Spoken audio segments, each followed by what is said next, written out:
Hello, hello, hello, and welcome to English Learning for Curious Minds by Leonardo English, the show where you can listen to fascinating stories and learn weird and wonderful things about the world at the same time as improving your English.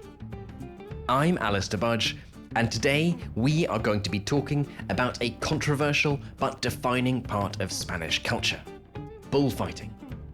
Some say cultural art form, others say animal cruelty.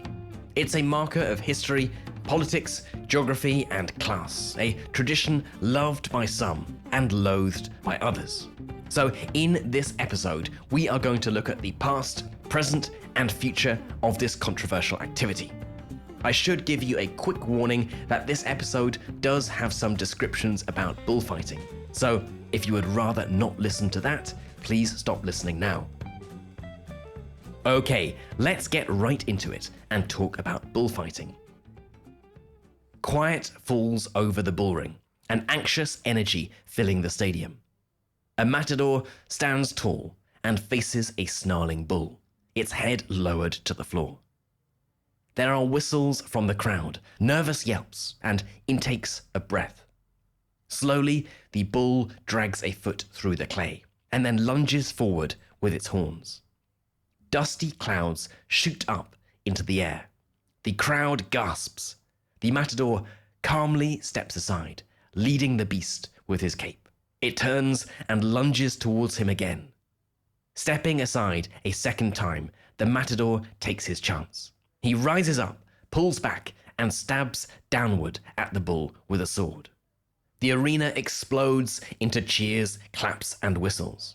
And the bull limps around, its steps unsteady. Blood pours down onto the clay, a red trail following it around the ring. The cheers grow louder. "Go on," they scream. "Do it." The bull collapses to the floor, writhing around in pain. Pulling a small blade from his waist, the matador approaches. There's a half moment of silence. He holds the blade in the air, then plunges it into the top of the bull's spinal cord.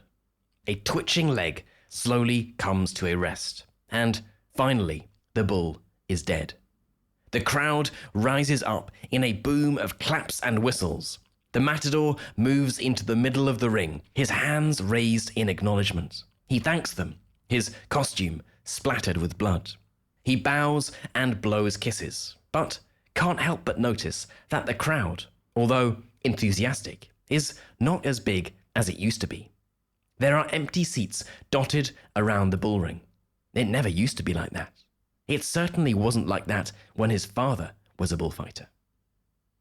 As the American novelist and bullfighting fanatic Ernest Hemingway said famously in his 1932 book, Death in the Afternoon, bullfighting is the only art in which the artist is in danger of death. But is bullfighting an art? Or is it a sport? Or is it torture? Well, if we take Spain, the country most synonymous with bullfighting, it depends on who you talk to. Some would say it is an archaic form of torture, but others would say it's a form of art or cultural event. In fact, even to this day, bullfights are not reported in the sports sections of Spanish newspapers, but in the cultural pages. So what do they actually report on? Bullfighting is, simply put, a physical competition between a bull and a bullfighter, known as a torero in Spanish.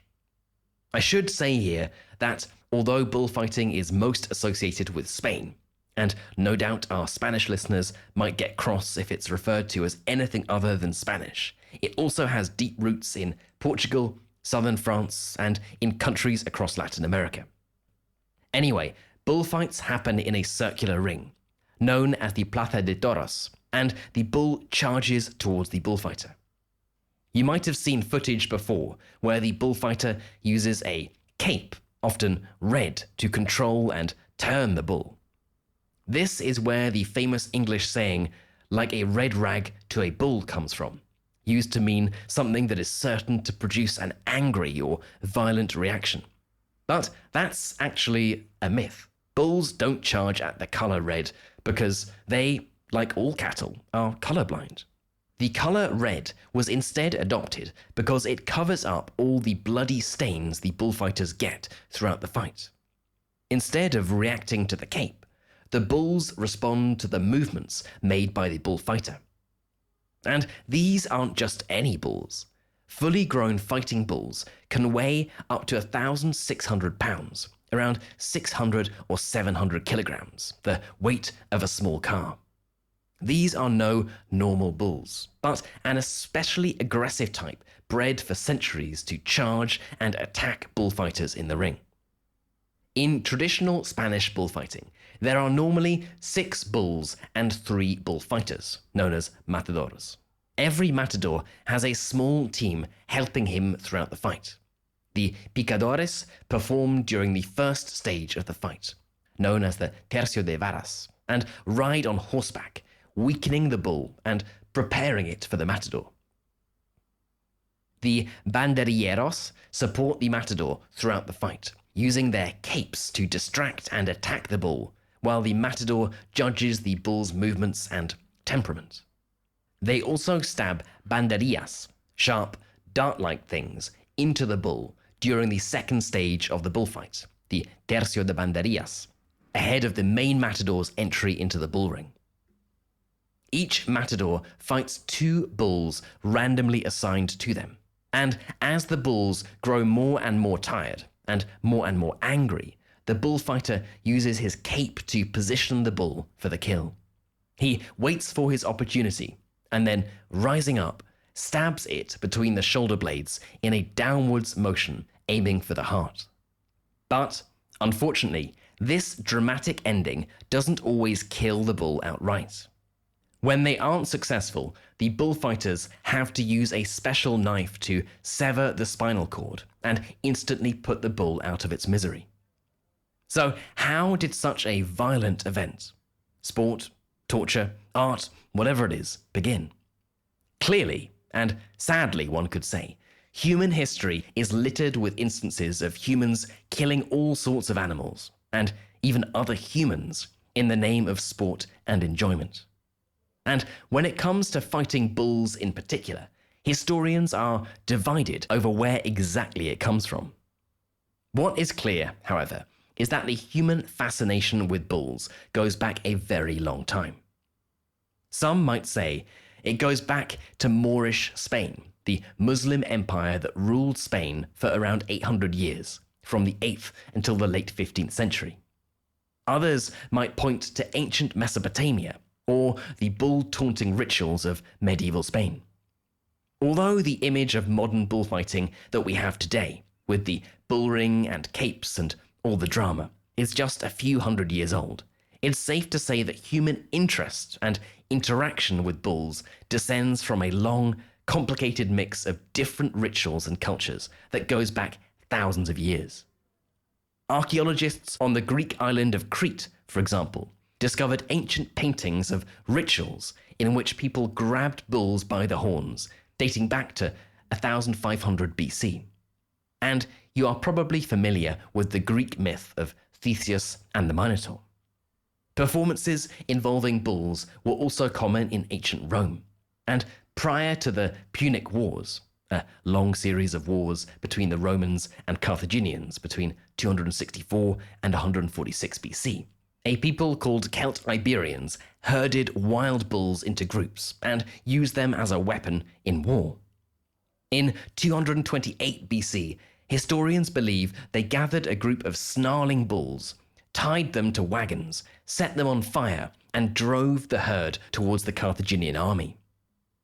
The Moors later developed a similar military strategy of using bull stampedes to attack the enemy. And the Romans were also intrigued by rumors of events held in the southern region of Spain, now known as Andalusia, in which men took on a bull and killed it with a sword or axe. And as the Iberian Peninsula was invaded and conquered by the Vandals and the Visigoths, they too lent their influence to bullfighting. And the Moors added to this.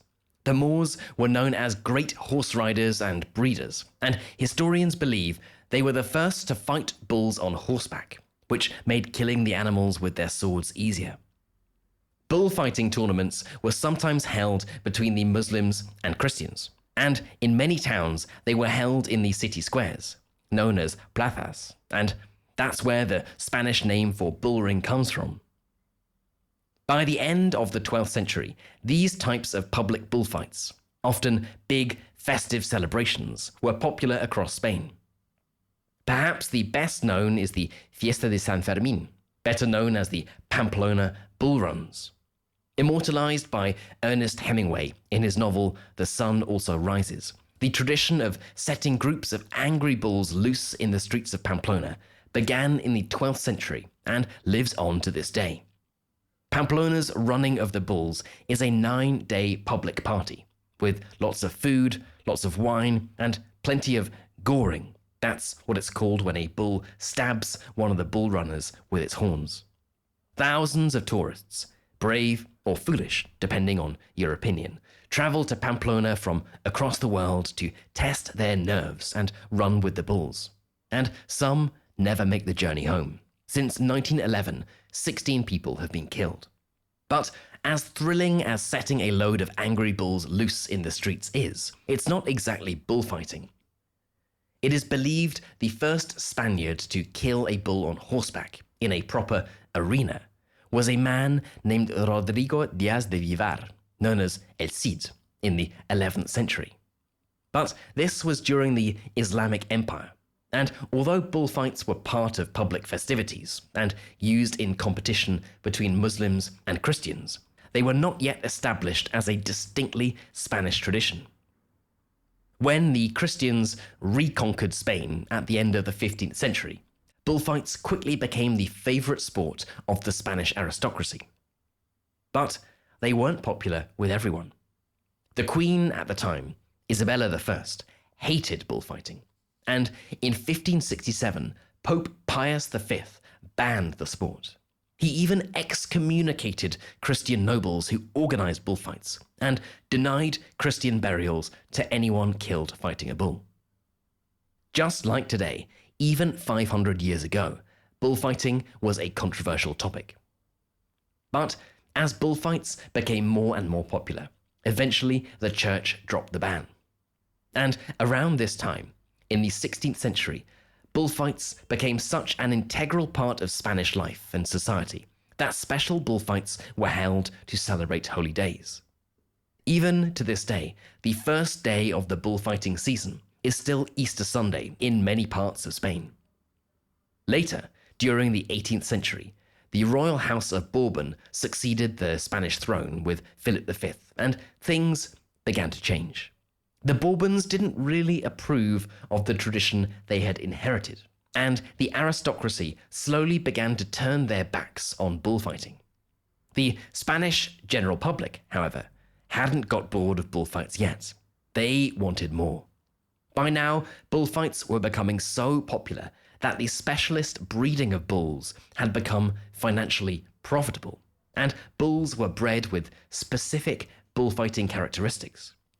Spanish bulls were bred to be bigger, stronger, more likely to be violent, and with bigger horns. Anything to make the spectacle more dangerous and exciting for spectators.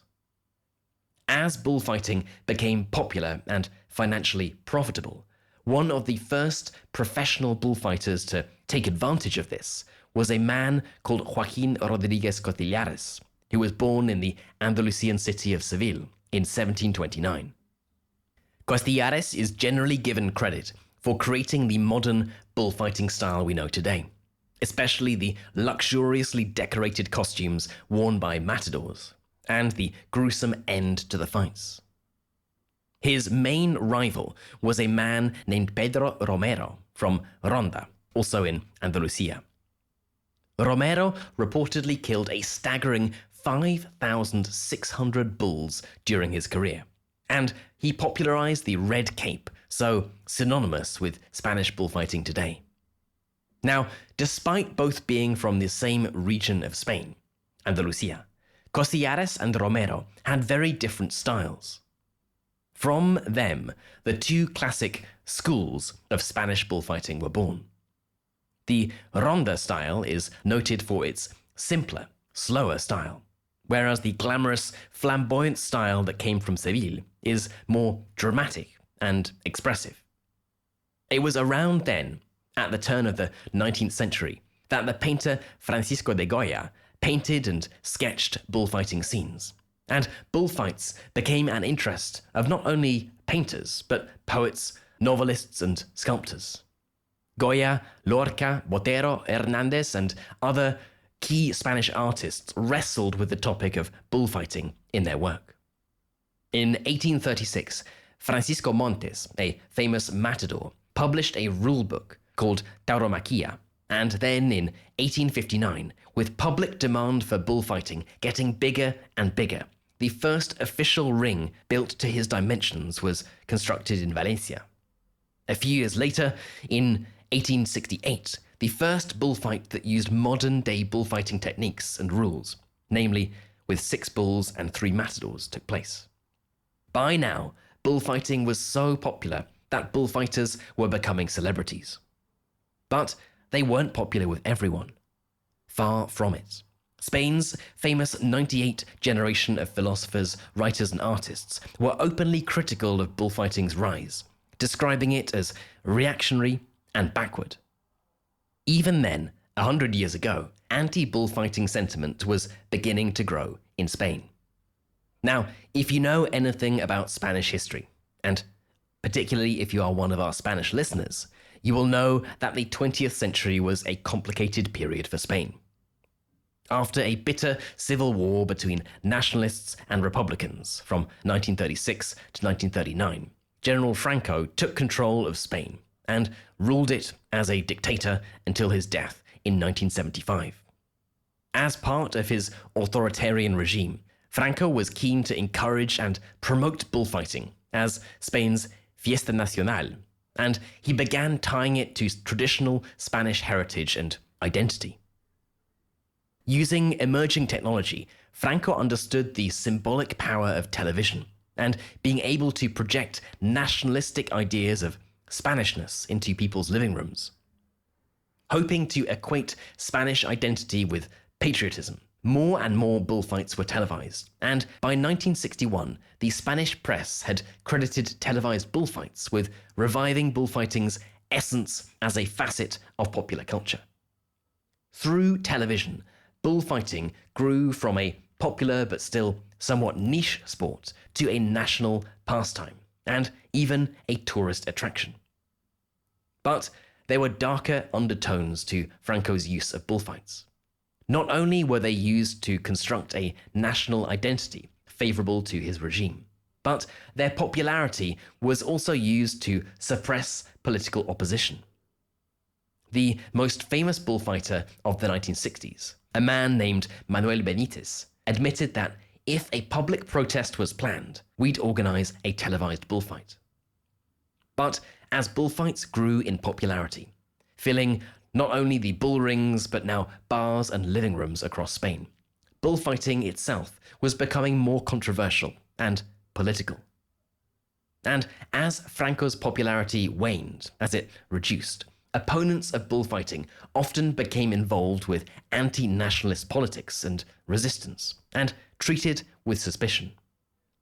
Following Franco's death in 1975 and Spain's transition to democracy, bullfights remained popular, but the anti-bullfighting energy growing in Spain became intertwined into separatist sentiment across the Spanish regions. However, it was only in the late 20th and early 21st century that the anti-bullfighting movement really began to take off. Now, as we've touched on already in this episode, for all the history and folklore of Spanish bullfighting, there has been an equally long history of opposition to it. It's described as barbarous, animal cruelty, and torture, and opponents of bullfighting go back centuries. But it was at the turn of the 21st century that animal welfare and anti-bullfighting groups really gained momentum. Famous Spanish celebrities began to speak out. And in 1991, bullfighting was even banned on the Canary Islands. But it was never very popular there anyway, and the islands hadn't had a bullfight since the 1970s. Then, in April of 2004, the regional government in Barcelona declared itself a city against bullfighting. And then a few years later, in the summer of 2010, the Catalonian parliament banned it. The move was eventually implemented a couple of years later, in 2012, and I probably don't need to say that this was a big deal. Unlike in the Canary Islands, Catalonia had a rich bullfighting history and culture. That a place like Barcelona, Spain's second city and most popular tourist city no less, banned bullfighting speaks to the changing attitudes in Spanish society. But 4 years later, in 2016, a Spanish constitutional court overturned the ban, deciding that regional governments cannot ban bullfights, although no new bullfights have taken place in the region since.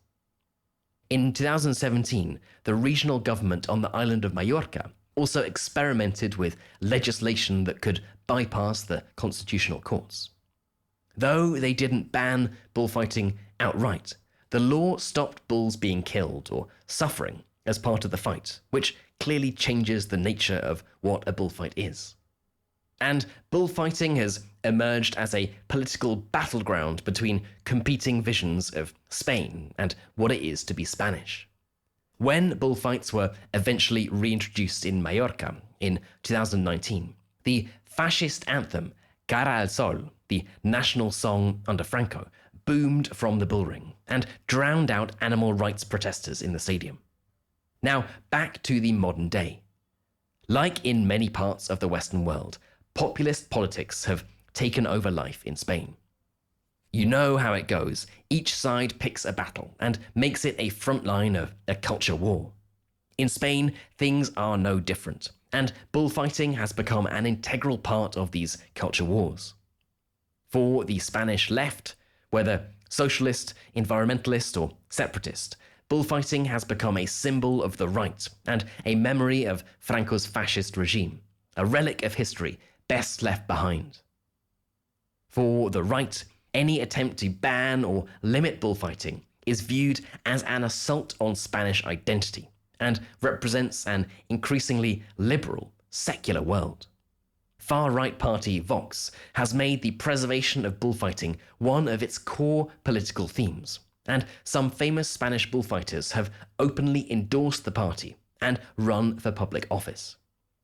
In regions with separatist impulses, like Catalonia, their bullfighting bans form a broader political vision, that they are separate from the rest of Spain and not part of this old-fashioned traditional image. But what about the future? Will bullfighting ever be completely banned in Spain? Well, the truth is that it may not even be necessary. Bullfighting is, it seems, slowly dying out. According to Spain's Ministry of Culture, between 2007 and 2018, the number of bullfights in the country fell from 3,651 to 1,521. In 2018 and 2019, just 8% of Spaniards went to a bullfight, and attendance is particularly low among young people. If things continue the way they're going, falling attendances, the regions trying to ban or modify bullfights themselves, financial difficulties, and young people losing interest, a nationwide ban might not even be necessary. And in any case, it seems unlikely that such a ban could ever pass the Spanish parliament. But will it ever die out as a cultural tradition? Will it ever stop being such a strong symbol of Spanish identity? What seems clear is that bullfighting will always live on as a polarizing piece of political rhetoric that stirs up memories of civil war and dictatorship long after the last bull takes its last breath. Okay then, that is it for today's episode on bullfighting, the bloody, controversial activity that has divided opinion for centuries. As always, and in fact even more than usual because we have so many listeners from Spain, I would love to know what you thought about this episode. What is your opinion about bullfighting? Art form or torture, or somewhere in the middle? What does the future hold for bullfighting? And is that a good or a bad thing? I would love to know, so let's get this discussion started. You can head right into our community forum, which is at community.leonardoenglish.com, and get chatting away to other curious minds. You've been listening to English Learning for Curious Minds by Leonardo English. I'm Alistair Budge, you stay safe, and I'll catch you in the next episode.